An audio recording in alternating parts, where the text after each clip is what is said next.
Bonjour à tous et bienvenue sur Swissborg Mania, la chaîne crypto qui se passionne pour l'écosystème de Swissborg et l'investissement dans les cryptoactifs. J'espère que vous allez bien, j'espère que vous êtes en forme. On se retrouve une fois de plus pour le fast recap, tout ce qui s'est passé cette semaine dans l'écosystème de Swissborg. Swissborg est de nouveau disponible pour les utilisateurs britanniques. On sait qu'il y a eu des changements au niveau de la régulation. Et bien ça y est, grâce à un partenariat avec Gateway 21, Swissborg est à nouveau disponible. Il est cependant nécessaire pour les Anglais de passer un petit questionnaire afin d'évaluer leur profil de risque. Des récompenses et encore des récompenses. Voilà, le mois de juin débute avec des distributions. On a déjà eu la distribution des gardiens qui est en cours. Vous voyez, des membres ont partagé les rewards qu'ils ont eus. Et on note que là, cette fois-ci, dans le message qui accompagne cette distribution, il est fait référence au rang des borgers. Vous savez que maintenant, il y a un système où plus vous allez accumuler de borg, fonction de votre statut premium, et bien vous allez avoir un score, et ce score vous permet d'atteindre des paliers. Et plus vous serez dans un palier élevé, et plus vous toucherez des rewards importantes tous les trimestres, fonction de justement ce vote des gardiens que nous avons pratiqué sur le mois de mai. Et ici, la semaine prochaine, préparez-vous, le 10 juin, nous aurons une réunion, comme nous en avons l'habitude maintenant, sur YouTube avec Benji et Dani, qui nous expliquent un petit peu comment s'est passé le vote, quels sont les rewards, comment tout ceci s'est organisé. Un autre élément que je n'ai pas dit, donc vous avez GoGoPool aussi qui commence à être distribué, et vous avez enfin le Polkadot avec là une distribution qui devrait intervenir sur le mois de juin, je pense plutôt pour la fin du mois. Et la grosse actualité de cette semaine, c'est évidemment le token Mover de Iggy Azalea. C'est une célébrité, une rappeuse australienne et qui a décidé de lancer son meme coin, tout ça en réaction parce qu'il y avait des arnaqueurs, des scammers qui avaient utilisé son nom pour créer le token Iggy. Donc elle s'est dit, non, on va pas faire ça, je vais créer mon token et pas me laisser copier, pirater d'une certaine façon mon image de marque. Et donc, ce qui est intéressant ici, c'est qu'elle crée un celeb coin. Donc, c'est un meme coin associé à une personnalité. Et ça, de facto, en fait, ça permet une résonance sur les réseaux sociaux. Et donc, c'est des millions de personnes qui sont attirées par ce meme coin et qui fait qu'aujourd'hui, il est valorisé, cette market cap, de l'ordre de près de 200 millions de dollars. Donc, c'est phénoménal. C'est la première vraie célébrité à assumer finalement le lancement d'un meme coin. Et donc, Swissborg l'a listé cette semaine et ce listing, il est de raisons principales. C'est que nous sommes capables de le faire alors même qu'il n'est pas encore listé sur Binance et sur les gros exchanges centralisés. Parce que nous avons la technologie du MEX et donc nous pouvons le faire. Et la deuxième raison, c'est que nous en avons la volonté, on va le voir avec le fil Twitter de Cyrus, il y a des raisons fondamentales et c'est les fameux 4P. Le prix, la personne qui est derrière, l'équipe qui est derrière, le produit et enfin la promotion. Et on va regarder ça progressivement. Premier élément, tout d'abord, c'est le prix. Effectivement, on est sur une market cap au moment où il a fait ce tweet qui était de 100 millions. Ça a déjà doublé depuis que l'application a listé le jeton. On est monté à 200 millions de dollars de market cap. Mais effectivement, quand on compare par rapport à d'autres cryptoactifs du marché, on s'aperçoit que le Dogecoin, il est valorisé 23 milliards de dollars. Hein. Donc là, on parle de quelque chose qui vaut 200 millions, 23 milliards. Et puis après, vous avez Shiba, PP, etc., qui sont des capitalisations qui sont au-delà du milliard. Hein. On voit les principales sont toutes supérieures à 2 milliards. Donc il y a effectivement un beau multiple possible ici sur un token comme ça. Donc la valorisation est-elle juste? C'est le marché qui finira par la déterminer petit à petit. L'autre élément, c'est qu'effectivement, c'est une personne qui est mondialement connue et qui a la capacité de créer des partenariats. Et elle a travaillé ici avec son frère pour créer ce meme coin, ce celeb coin. Ensuite, elle a choisi le thème de la Mover, puisque c'est une mère de famille, elle a 2 enfants. Et ici, on se rappelle qu'il y a plusieurs autres thèmes qui ont été lancés, principalement les chiens, mais là, on est sur une nouvelle narrative.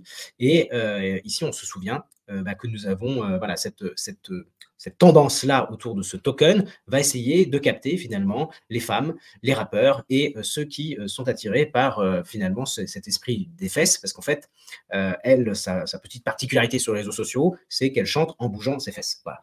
Et donc, du coup, il y a pas mal de petites images de mèmes autour de ça, et ce qui crée un peu cette viralité de son token. Ensuite, au niveau promotion, eh bien, en fait, ce qu'elle a réussi à faire, du fait de son image et de sa popularité, elle a réussi à capter, si vous voulez, des grandes figures du réseau Solana, puisque son token, tous les meme coins en ce moment sont lancés sur la blockchain Solana, parce qu'il y a une nouvelle plateforme qui a été lancée, c'est très facile de lancer un meme coin.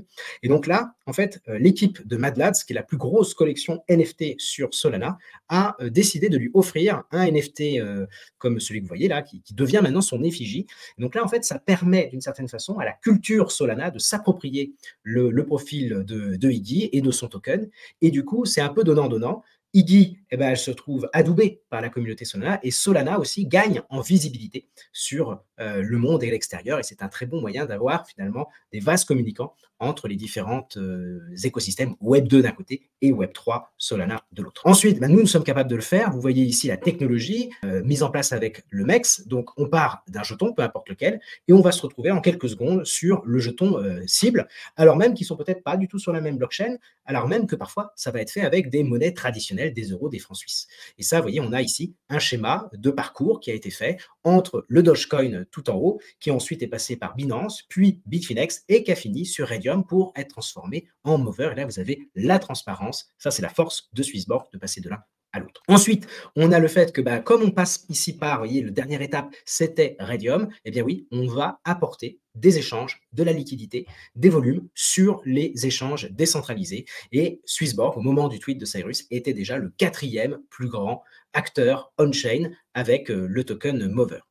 Mais ça ne s'est pas arrêté là, puisque Nicolas Raymond, notre chef technical officer de chez Swissborg, a communiqué disant mais maintenant nous sommes passés premiers. Et effectivement, vous avez à la fois en nombre de transactions, mais également en volume, Swissborg est devenu le premier acteur sur le token Mover on-chain. On le voit ici avec des partages, on voit les volumes phénoménaux qui ont été apportés par Swissborg, et on a exécuté plus de 1,5 transactions par seconde. Donc, vous voyez, l'outil de l'application Swissborg, vraiment, il est capable d'accepter grosse pression de volume, grosse quantité de volume. Là, il nous donne d'autres éléments de compréhension. On voit que le token Mover, à lui seul, a généré 1,40 de volume en plus que BTC, ETH et Solana réunis sur l'application Swissborg. Donc, vous voyez, c'est assez massif les volumes qu'a généré le listing de Mover. Et on le voit ici avec des données on-chain cette fois. Là, ce sont des données on-chain et on voit l'impact des listings, que ce soit le Bonk ou que ce soit le Mover de cette semaine, on voit le pic fantastique qu'il y a eu sur l'activité on-chain. On poursuit ici avec un message d'Alex. Vous voyez, il y a eu beaucoup d'activités autour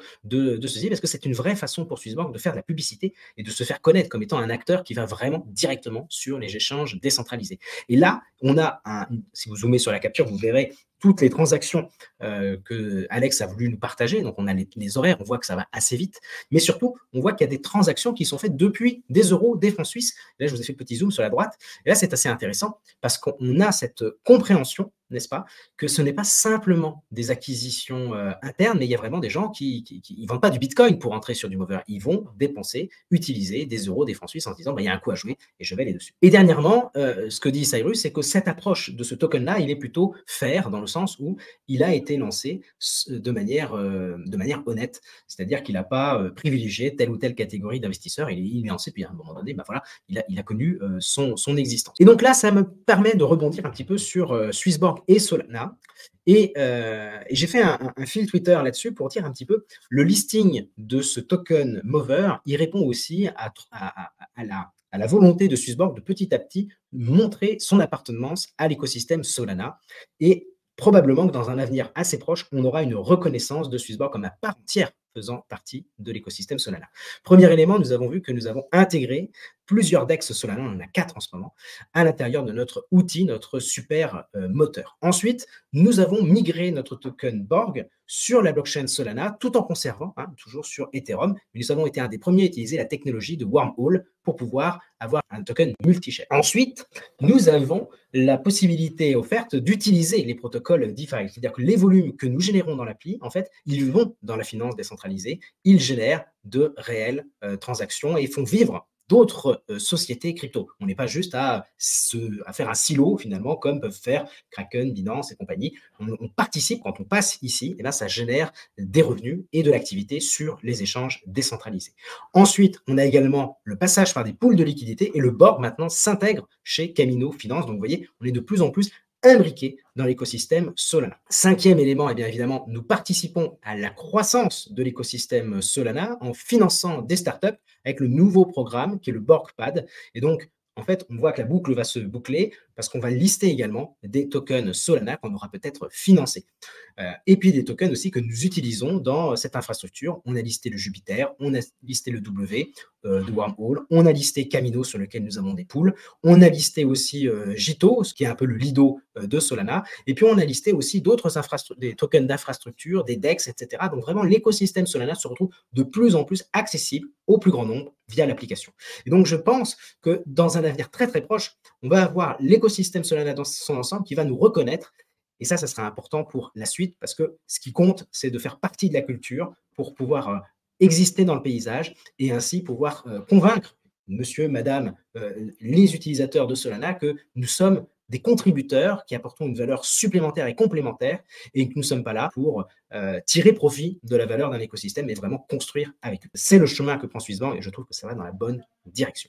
Je poursuis avec justement la possibilité d'apporter du Borg en liquidité sur Camino. Benji nous a fait une petite vidéo, elle est sur la chaîne YouTube de Swissborg, elle dure 3 minutes 50. Si vous avez envie d'apporter de la liquidité on-chain, vous pouvez le faire et ça vous générera des petits rendements parce que vous captez une petite partie des frais de transaction. Et pour ceux qui n'ont pas envie de sortir leur jeton de l'application Swissborg mais qui en ont déjà par ailleurs, peut-être sur un ledger, peut-être sur un échange centralisé, c'est en développement et a priori de ce que nous dit Antoine, c'est pour très bientôt la possibilité de bridger vos tokens Borg sur la blockchain Ethereum vers la blockchain Solana. Le Earn Solana, lui, est en train de migrer, il était sur Jito, il va basculer sur Sanctum, ceci va générer plus de rendement mais aussi va générer des points, et ces points, on l'espère, seront synonymes de airdrop pour le projet Sanctum avec les fameux Wonderland Points. Et puis, si vous avez investi dans les stratégies Eigenlayer de restacking au sein de l'application, vous devriez recevoir, puisqu'a priori, on sera éligible à des airdrops de Eigenlayer. Voilà, une très bonne nouvelle. Swissborg veille sur nous, les choses sont en bonne voie. Les thématiques ont été mises à jour, notamment la thématique Base Blockchain qui a changé un petit peu quelques tokens, on a rajouté d'autres, notamment le token BNB qui a été rajouté, et donc juste avant d'ailleurs le récent pump sur le BNB, donc voilà un très bon choix stratégique. On a ici les performances des différentes thématiques, pour l'instant nous en avons 5, et nous savons que d'ici la fin du mois de juin, nous devrions en avoir 2 supplémentaires.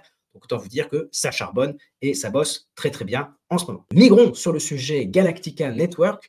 Ici, vous avez les statistiques qui correspondent à la dernière alpha. 3839 investisseurs ont participé. 1414 étaient des gens qui utilisaient l'alpha pour la première fois. Donc, vous voyez, ça se démocratise. Et là, même certains volts ont été renfloués de disponibilité, ce qui fait que vraiment, beaucoup de gens ont pu participer. 2,4 millions de dollars ont été levés. Et vous voyez l'importance ici de ces chiffres. C'est surtout pour dire à des projets qui cherchent des financements qu'on peut trouver une alternative qui n'est pas des venture capitalistes ou qui n'est pas des exchanges centralisés qui cherchent à prendre la mainmise sur le projet et qui derrière, indubitablement, dumperont les jetons sur les early adopters et les futurs utilisateurs du protocole. Donc voilà, là, ça se construit vraiment de manière forte. Je vous rappelle que Galactica a fait un partenariat avec Zama. Zama, c'est le leader du FHE. Alors, il y a eu une AMA faite par Cointelegraph entre justement Swissborg, Galactica et Zama. Mais ce qui est intéressant, c'est que en fouillant sur la chaîne Zama, j'ai trouvé cette interview en français qui date de 2021,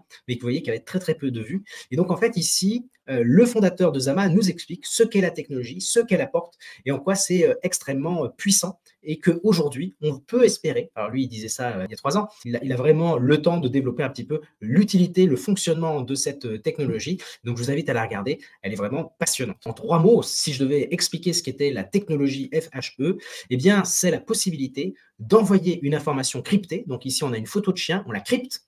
Donc dès qu'elle sort de votre appareil, elle n'est plus compréhensible par personne. On l'envoie à une société qui va la traiter. Elle va la traiter comment? En lui appliquant le filtre noir et blanc. D'accord? Donc, elle l'applique sur une image dont on n'a pas connaissance de ce que c'est. Ça s'en va. Et puis, quand elle vous envoie la réponse, quand vous la recevez de votre côté, vous pouvez la déchiffrer et vous arrivez à voir que c'est une photo en noir et blanc de votre chien, exactement ce que vous attendiez. Donc, en fait, pour l'utilisateur final, ça ne change absolument rien de toutes les requêtes que vous faites aujourd'hui auprès de prestataires. C'est-à-dire que vous avez une demande, vous envoyez l'information, la demande, vous recevez la réponse et vous êtes content, vous avez l'information exactement traitée comme vous l'attendiez. Là où ça change, c'est qu'avant, la personne pouvait voir que c'était une photo de chien. Imaginez si vous aviez envoyé autre chose, et il l'aurait vu là aussi. Et alors que là, c'est crypté, donc il n'a aucune idée de ce que c'était et il a pu apporter son service. Et donc à l'avenir, vous aurez tout un tas de sociétés qui accepteront, pas dans leur gène, de dire moi je ne veux pas savoir ce que les clients m'envoient, je veux simplement apporter mon service de transformation, de calcul sur ces choses. Cette technologie qui existe depuis de nombreuses années, eh bien, en fait, a fait un bond technologique incroyable avec Zama, parce que ce sont les grands experts du domaine du FHE. Ils ont réussi à réduire considérablement le temps de travail, parce que pourquoi ça n'existe pas aujourd'hui? C'est parce que ça demande un temps de calcul phénoménal, mais là, l'équipe de Zama a réussi à le réduire de manière drastique. Et donc, c'est quasiment aussi rapide qu'une demande traditionnelle, et ça va aller en s'améliorant, et bientôt, on ne verra plus du tout la différence. Et ça va apporter, à terme, avec Galactica, qui est une layer 1, donc une blockchain, de pouvoir se transmettre de l'information totalement cryptée, de bout en bout. Et donc Galactica est la première blockchain à être en partenariat avec Zama. Et donc aujourd'hui, c'est impossible quasiment d'investir avec Zama, mais par contre avec Galactica, ça l'est. Voilà l'importance de ceci, et je le dis parce que Swissborg a décidé de faire de Galactica sa layer 1 officielle. Donc je vous laisse imaginer, entrevoir les possibles de cette technologie quand Swissborg utilisera définitivement Galactica dans son infrastructure. Voilà. Parlons rapidement de Xborg. Xborg a fait une communication cette semaine concernant leurs produits phares Gamerbase et les autres mises à jour. Qu'est-ce qu'on peut retenir ici? Eh bien, en fait, ils ont recruté quelqu'un de très fort, un senior designer de chez Blitz, et ils ont décidé de lancer une version simplifiée de leur solution actuelle. Et donc, en fait, ce qui va se passer, c'est qu'ils vont se développer là-dessus en marque blanche, et à terme, l'application Gamerbase eh bien, va devenir une de ces marques blanches. Il n'y aura pas de relancement de Gamerbase, mais il y aura une utilisation de leur grande marque blanche pour la communauté de Xborg. Voilà. Et donc, ils vont continuer à travailler sur ces développements-là. Par contre, un élément un petit peu déceptif dans ce paysage, c'est la décision pour l'instant de ne pas lancer le TGE du token. La raison en est un petit peu le calme plat sur les marchés en ce moment. Ça pourrait se faire pendant l'été si les conditions redevenaient favorables, ou ça pourrait se faire un peu plus tard à la rentrée en septembre. Ils ont entendu le fait qu'il y avait eu assez peu de communication ces dernières semaines suite à la levée de fonds de mai, et donc là ils s'engagent à être un peu plus proactifs et à venir nous parler progressivement et de manière plus transparente sur les progrès des développements et des partenariats. Donc voilà, on va suivre ça toujours avec attention. Et bien voilà les amis, j'espère que ça vous a plu. C'était le Fast Recap de la semaine. N'hésitez pas à liker et à souscrire à la chaîne. Et puis si cette application fantastique et cet écosystème incroyable vous tente, n'hésitez pas à passer par le lien que vous trouverez dans la description pour rejoindre l'écosystème Swissborg de la meilleure des façons. Voilà les amis, passez un excellent week-end avec la famille et les amis. Et puis on se retrouve la semaine prochaine pour de nouvelles aventures. Ciao, bye bye.